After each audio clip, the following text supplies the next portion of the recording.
നമസ്കാരം. നേരം ഓൺലൈനിലേക്ക് എല്ലാവർക്കും ഹൃദ്യമായ സ്വാഗതം.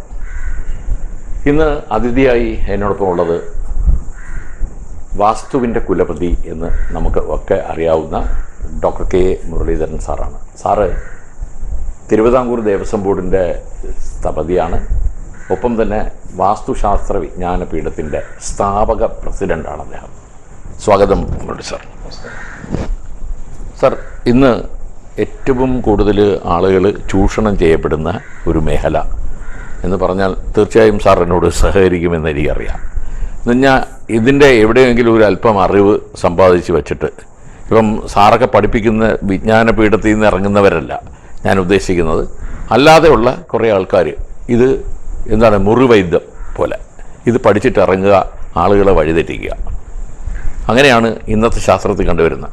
പക്ഷെ അത് ഒക്കെ പോട്ടെ സാറേ, നമ്മൾ ഒരു വീട് സ്ഥലം മേടിച്ചു. ആ സ്ഥലം ഇപ്പോൾ സാറിനെ പോലുള്ള ഒരു വിദഗ്ധനെ കൊണ്ട് നമ്മൾ പരിശോധിപ്പിക്കുകയാണ്. എന്തൊക്കെയാണ് പ്രാഥമികമായി ഈ നമ്മളൊരു വീട് തുടങ്ങുമ്പോൾ അല്ലെങ്കിൽ വീട് വയ്ക്കാൻ തുടങ്ങുമ്പോൾ, പണി കഴിപ്പിക്കാൻ തുടങ്ങുമ്പോൾ ശ്രദ്ധിക്കേണ്ട കാര്യങ്ങൾ? അതായത് ആദ്യമായിട്ട് നമുക്കൊരു ഫാമിലി, ഒരു വീടെന്ന് വെച്ചാൽ ഒരു ആഗ്രഹം എന്ന് പറഞ്ഞാൽ വലിയ ആഗ്രഹമാണ്, നിസ്സാരമല്ല ലൈഫിലെ. അതെ, പൈസ ഉള്ളവർക്ക് 1, 2, 3 വീടൊക്കെ അത് കേസ് വരും. സാധാരണക്കാരുടെ കാര്യമാണ് ഞാൻ പറയുന്നത്. ഇപ്പോൾ അവരൊരു വീട് വയ്ക്കാൻ വേണ്ടിയുള്ള സ്ഥലവും കാണില്ല.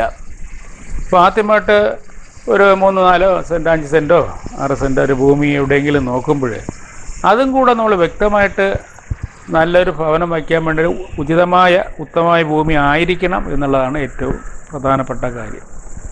ഇപ്പോൾ നമുക്ക് മഹാദിക്കുകളായ കിഴക്ക്, പടിഞ്ഞാറ്, തെക്ക്, വടക്ക് 4 ദിക്കിനാണ് പ്രാധാന്യം കൊടുക്കുക.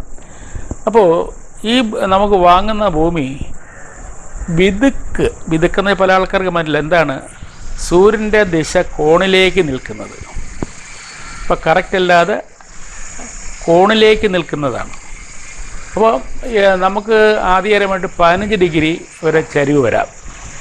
ഉത്തരായനം ദക്ഷിണായനം എന്നല്ല, 15 ഡിഗ്രി വടക്കോട്ടും 15 ഡിഗ്രി തെക്കോട്ടും വരുന്നുണ്ട്. അപ്പോൾ അത് അല്ല. അപ്പോൾ 15 ഡിഗ്രി 16 ഡിഗ്രിയൊക്കെ നമുക്ക് ചരിഞ്ഞ പോകുമ്പോൾ പ്രശ്നമില്ല. അതിലുപരി വരുന്നതിനാണ് നമ്മൾ ഈ ഭാഷ വിതുക്കെന്ന് പറയുന്നത്. അപ്പോൾ അങ്ങനെയുള്ള എന്താണ് എന്ന് വെച്ചാൽ, ഇതിൻ്റെ ആധികാരികത എന്ന് വെച്ചാൽ സൂര്യനാണ്. ഈ വാസ്തുശാസ്ത്രത്തിൻ്റെ ആധികാരികത എന്ന് വെച്ചാൽ സൂര്യനാണ്. അതുകൊണ്ട് സൂര്യനെ പിതാവായിട്ടും ഭൂമിയെ മാതാവായിട്ടും ഭൗമോർജം, പ്രാപഞ്ച ഊർജം, ലൈറ്റ്നിങ്, എയർപാസ്, ഇതാണ് വാസ്തുശാസ്ത്രം. അല്ല വേറെ ഒന്നും ഇതിനകത്തില്ല. പ്രകൃതിയാണ്, പരിപൂർണമായിട്ട് പ്രകൃതിയാണ്. അല്ലാതെ അന്ധവിശ്വാസം ഒന്നും ഇതിൽ കലർത്തിയിട്ട് യാതൊരു കാര്യവുമില്ല. അങ്ങനെ കലർത്താനും പാടില്ല. ക്ഷേത്രങ്ങളും കാര്യങ്ങളും നിൽക്കുന്നാലും ഇതുകൊണ്ട് ബന്ധപ്പെട്ട് ക്ഷേത്രം ചെയ്യുന്ന ഒരാളാണ് ഞാൻ പറയുന്നത്. ഇതെല്ലാം ഇത് തന്നെയാണ്. ഈ കണക്ക് തന്നെ സൂര്യനാണ്. അതാണ് സൂര്യനെ പിതാവായിട്ട് കണക്കെടുക്കുന്നത്. സൂര്യന് കിട്ടുന്ന ഊർജ്ജ ലെവലാണ് ഇതിൻ്റെ ആധാരം. അപ്പോൾ നമുക്ക് സൂര്യൻ ഈ കോണിലേക്ക് ചരിഞ്ഞെന്നാൽ ആവശ്യം വേണ്ട അനുകൂല തരംഗങ്ങൾ അവിടെ ആ ഭൂമിയിൽ കുറയും. ഇതാണ് എൻ്റെ അതാണ് കുഴപ്പം.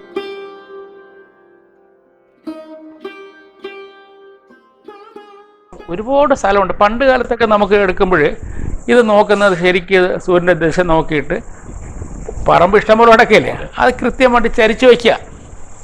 നമ്മൾ 3 സെൻറ്റും 5 സെൻറ്റും ഭൂമി വാങ്ങുമ്പോൾ എവിടെ എങ്ങനെ ചരിച്ചു വയ്ക്കാൻ പറ്റുമോ? പറ്റില്ല. അയൽവക്കാരുടെ പുരയിടത്ത് കയറി പോകില്ല, അത് പറ്റില്ല. അവിടെയാണ് ഈ പ്രശ്നം വരുന്നത്. അപ്പോൾ അവർ വേറെ നോക്കുന്നില്ല. ഇപ്പോൾ ഒരു 5 സെൻറ്റ് ഭൂമി വാങ്ങിച്ചാൽ ഇവിടെ ഫ്രണ്ട് റോഡാണ്, റോഡിന് അഭിമുഖമായിട്ട് വരും. ഒരു പക്ഷേ ചെറിയ റോഡാവാം, ചിലപ്പം ചെറിയ നടന്നു പോകുന്ന ഒരു ചെറിയ ലൈനാവാം. ഏതായിരുന്നാലും അതിൻ്റെ അഭിമുഖമായിട്ടാണ് നമ്മളൊരു വീട് പണിയുന്നത്. അല്ലാതെ നമ്മൾ സൂര്യനെ ചരിച്ചു വയ്ക്കാൻ സാധിക്കില്ല. സ്ഥലം ഉണ്ടേ വയ്ക്കാം. അപ്പോൾ ആദ്യമായിട്ട് നമ്മുടെ വീട് വയ്ക്കാൻ നേരത്ത് ഉത്തമമായ ഭൂമി കണ്ടെത്തണമെന്ന് പറയുന്നത് ഇതാണ്. പിന്നെ അത് കഴിഞ്ഞാൽ ദീർഘചതുരം, അതായത് നീളം കൂടിയതും വീതി കുറഞ്ഞ ദീർഘചതുരം അല്ലെങ്കിൽ സമചതുരം, ഈ രീതിയിൽ നമ്മൾ ഭൂമിയെ പദം വരുത്തി എടുക്കണം ഒരു വീട് വയ്ക്കുക. അതാണ് നല്ലത്. അനാവശ്യമായി ത്രികോണം പോലെ ഇരിക്കുന്ന ഭൂമിയൊന്നും തന്നെ ചാടിക്കയറി വാങ്ങരുത്. അത് നല്ലതല്ല. പിന്നെ അതിനെല്ലാം വെട്ടി ചെറുതായി പിന്നെ ഭൂമി ഒന്ന് വീട് വയ്ക്കാൻ സ്ഥലം കാണില്ല. പല ആൾക്കാരും ഇതൊന്നും നോക്കാതെ കുറച്ച് വില കുറച്ച് കിട്ടുമെന്ന് പറഞ്ഞുകൊണ്ട് ഇങ്ങനെയുള്ള ഭൂമിയൊക്കെ ചെന്ന് വാങ്ങിച്ച് കളയും. വലിയ ആപത്താണ്. ആ വീട്ടിൽ എനിക്ക് താമസിക്കാമായിട്ട് അന്തരീക്ഷം ഉണ്ടാക്കും.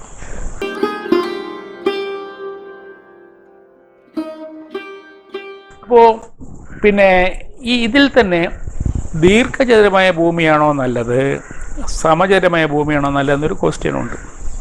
അപ്പോൾ ദീർഘചതുരം എവിടെയാണ്? ഇങ്ങനെ ദീർഘചതുരം എപ്പോഴും തന്നെ തെക്ക് വടക്കായിട്ട് കിടക്കുന്നത്, തെക്ക് വടക്കായിട്ട് ദീർഘചതുരമായിട്ട് കിടക്കുന്ന ഭൂമി വളരെ നല്ലതാണ്. എന്താണ്? നീളമാക്കുമ്പോൾ സൂര്യൻ്റെ ആ അനുകൂല തരങ്ങളും ഊർജ്ജവും കൂടുതൽ പതിയും, മറ്റേ തിരിച്ചാവുമ്പോഴും വീതി കുറവായിരിക്കും. ഇതാണ് എൻ്റെ തത്വം. ഞാൻ അതാ പറഞ്ഞത്, സൂര്യനെ ആസ്പദമാക്കിയാണ് ഇതെല്ലാം നിൽക്കുന്നത്, അല്ലാതെ വേറെ ഒന്നും ഇതിനകത്ത് വരാൻ വഴിയില്ല. അപ്പോൾ ഇതിൽ ഏതെങ്കിലും ഒരു ഭൂമിയാണ് തിരഞ്ഞെടുക്കേണ്ടത്.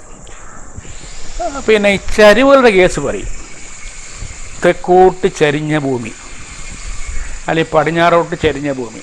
അപ്പോൾ ഇങ്ങനെ ഒരു പക്ഷേ നമുക്ക് അങ്ങനെയുള്ളൊരു ഭൂമിയാണ് നമുക്ക് കുടുംബപരമായിട്ട് കിട്ടിയത്, അല്ലെങ്കിൽ അങ്ങനെ ഒരു ഭൂമിയാണ് നമ്മുടെ കയ്യിൽ വന്നു പോയി നമുക്ക് വീട് വയ്ക്കാൻ വേറെ വഴിയില്ലെങ്കിൽ നമുക്കെൻ്റെ തെക്കിൻ്റെ ഭാഗത്ത് നമുക്ക് കരിങ്കൽ ഭിത്തി കെട്ടി നേരെ പൊക്കി മണ്ണൊക്കെ ഇട്ടിട്ട് അതിലല്പമെങ്കിലും ഒരു 2 ഇഞ്ചെങ്കിലും ഒരു ചരിവിലേക്ക് വടക്കോട്ടോ കിഴക്കോട്ടോ കൊണ്ടുവരണം. അതായത് തെക്ക് പടിഞ്ഞാറ് മൂല നിരധികവും രാഹുവിൻ്റെ സ്ഥാനം കന്നിമൂല ഭാഗത്ത് വെള്ളം വീഴുന്നത് എങ്ങോട്ട് ചരിഞ്ഞു പോകണം? കിഴക്കോട്ടോ വടക്കോട്ടോ ഓടി വരത്തക്ക രീതിയിലുള്ള സംവിധാനം ആ പ്ലോട്ട് ചെയ്യണം. അങ്ങനെയൊക്കെ ആക്കിയെടുത്ത് നമുക്കൊരു വീട് വയ്ക്കേണ്ട തടസ്സമൊന്നുമില്ല. അല്ലാതെ ചരിഞ്ഞ ഭൂമി ആയിപ്പോയി എടുത്ത് അയ്യോ ഇക്കാലത്ത് പറ്റില്ല. കാരണം മനുഷ്യരല്ലേ വളരുന്നുള്ളൂ, അതെ, ഭൂമി വളരുന്നില്ലല്ലോ. തീർച്ചയായിട്ടും ഇക്കാലത്ത് അതല്ലേ. പിന്നെ എല്ലാവർക്കും സിറ്റിക്കകത്ത് താമസിക്കണം, സാക്കലായിട്ടും തന്നെ സിറ്റിക്കകത്ത് പറ്റാൽ മതി. കുട്ടികളുടെ പഠനത്തിനുള്ള സൗകര്യത്തിന് വേണ്ടി, ജോലിക്ക് പോകേണ്ട സൗകര്യത്തിന് വേണ്ടി, പിന്നെ മറ്റുള്ള സുഖ സൗകര്യങ്ങൾ, വാട്ടർ അതോറിറ്റി വെള്ളം കിട്ടുന്ന കാര്യങ്ങൾ, ഇതെല്ലാം നമുക്ക് പട്ടണത്തിലേക്ക് താമസിക്കുന്ന ആൾക്കാർ കൂടുതൽ ഇഷ്ടം. അപ്പോൾ അങ്ങനെ വരുമ്പോൾ അതിൻ്റേതായ ചില ഭൂമിയുടെ സിറ്റിക്കകത്ത് അതിൻ്റെ ഒരു സന്തുലനാവസ്ഥയ്ക്ക് ഒരു മാറ്റം ഉണ്ടാവില്ല എന്ന് പറയുന്നില്ല. എന്നാൽ അല്പമെങ്കിലും മാറി സിറ്റിയുടെ അടുത്ത പ്രദേശങ്ങളിലേക്ക് നമ്മൾ പോവുകയാണെങ്കിൽ ഏറ്റവും നല്ലതാണ്. പക്ഷേ ഇപ്പോഴും സിറ്റി ഡെവലപ്പ് ചെയ്യുമ്പോൾ അങ്ങനെയൊക്കെ ആയി വരുന്നുണ്ട്. എങ്കിലും നമ്മൾ ആ രീതിയിൽ ചിന്തിക്കണം. ഇപ്പോൾ പണ്ട് കാലത്തൊക്കെ ഒരു വീട് സ്ഥലം വാങ്ങിച്ചിരുന്നതിൽ ഈ KSRTC ബസ് അല്ലെങ്കിൽ പ്രൈവറ്റ് ബസ് എവിടെയാണോ ബസ് സ്റ്റോപ്പ് ഉണ്ടോ അതുമായിട്ട് ബന്ധപ്പെട്ടാണ് ആൾക്കാർ സ്ഥലം വാങ്ങാതെ വീട് വയ്ക്കുന്നത്. ഇപ്പോൾ അത് മാറിയില്ലേ? ഇപ്പോൾ എന്താണ് യാത്രാ സൗകര്യം നോക്കിയായിരുന്നു പണ്ട്. ഇപ്പോഴും എല്ലാവർക്കും വാഹനത്ത് ആരാ ഉള്ളത്? ആരുമില്ല. ഒരു 2 വീലറെങ്കിലും ഇല്ലാത്ത ആരെങ്കിലും ഉണ്ടോ? ഒന്നുമില്ല.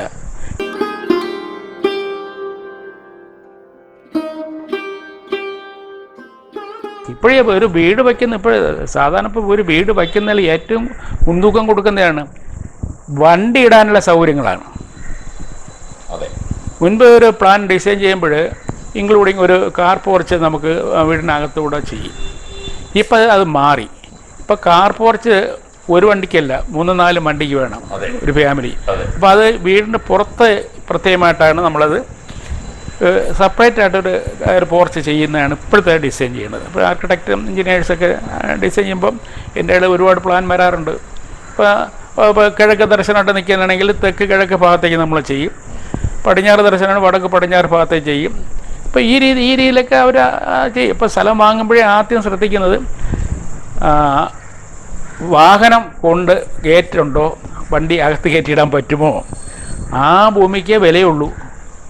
ഇപ്പോഴത്തെ സാഹചര്യം സ്കൂട്ടർ ബൈക്ക് വിലയുണ്ടോ? ഇല്ല. സാർ ഇത് പറഞ്ഞു വന്നപ്പോൾ ഒരു ചെറിയ സംശയം കൂടി.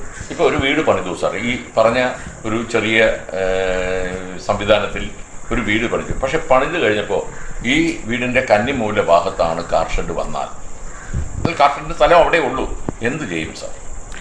അതായത് നമുക്ക് എപ്പോഴും തന്നെ ഈ കന്നിമൂല എന്ന് പറയുന്നത് രാഹുവിൻ്റെ സ്ഥാനമാണ്. അതെ, ഈ വാസ്തു എന്നുള്ള സങ്കല്പത്തിൻ്റെ പാദം വരുന്ന ഭാഗമാണ്. അതെ, നിരതി കോണാണ്. നിരതി എന്ന് വെച്ചാൽ അസുരനാണ്, സത്യവും ന്യായനീതിയും പരിപാലിക്കുന്നത് ചൈതന്യമാണ്. അത് രാഹുവിൻ്റെ സ്ഥാനത്ത് ഒരിക്കലും തന്നെ വാഹനകാരകൻ ശുക്രനാണ്, ശുക്രൻ്റെ ആധിപത്യമുള്ള ഭാഗമാണ്. അപ്പോൾ തെക്ക് കിഴക്കാണെങ്കിൽ കറക്റ്റ് തെക്ക് കിഴക്ക് ഭാഗത്തേക്ക് വാഹനം ഇടുന്നത് ഏറ്റവും ഉത്തമമാണ്. അപ്പം അത് പറയുമ്പോഴാണ് ഒരു കാര്യമാണ്, പല ആൾക്കാരും വടക്ക് കിഴക്ക് ഭാഗത്തേക്ക് വണ്ടി കൊണ്ടിടാറുണ്ട്. ഇട്ടുകൂടാന്നില്ല. എന്നാൽ കിഴക്ക് ദർശനമായിട്ട് നിൽക്കുന്ന ആൾക്കാരാണെങ്കിൽ കർശനമായിട്ടും തെക്ക് കിഴക്ക് ഭാഗത്ത് വാഹനം പാർക്ക് ചെയ്യുന്നതാണ്. പുതിയ പുതിയ വാഹനങ്ങൾ വരും. അതാണ് സാർ ഞാനിപ്പോൾ പറഞ്ഞത്. പടിഞ്ഞാറ് ദർശനമായ ഒരു വീട്, ആ വീടിൻ്റെ ഈ നിരതികോൺ ഭാഗത്തെ അവർക്ക് കാർ ഇടാൻ സ്ഥലമുള്ളൂ. ആദ്യമേ തന്നെ നമുക്ക് ഒരു സ്ഥലം ഡിസൈൻ ചെയ്യുമ്പോൾ ചെറുതോ വലുതോ ആയിക്കോട്ടെ ആ രീതിയിൽ ഡിസൈൻ ചെയ്യണം. അല്ലാതെ ചുമ്മാ എല്ലാം വെച്ചിട്ട് കാര്യമില്ല. അല്ല, ഒരിക്കലും തെക്ക് പടിഞ്ഞാറ് ഭാഗത്ത് വാഹനം ഇടാൻ നല്ലതല്ല. നല്ല പിന്നെ പാടില്ലാത്ത കാര്യത്തിന് ആവാന്ന് പറയണത് ശരിയല്ലല്ലോ. തീർച്ചയായിട്ടും അതെ. നമുക്കൊരു 3 സെൻറ്റ് ഭൂമിയേ ഉള്ളൂ. 3 സെൻറ്റിൽ ഭൂമിയിൽ നമ്മൾ വീട് വയ്ക്കുകയാണ്.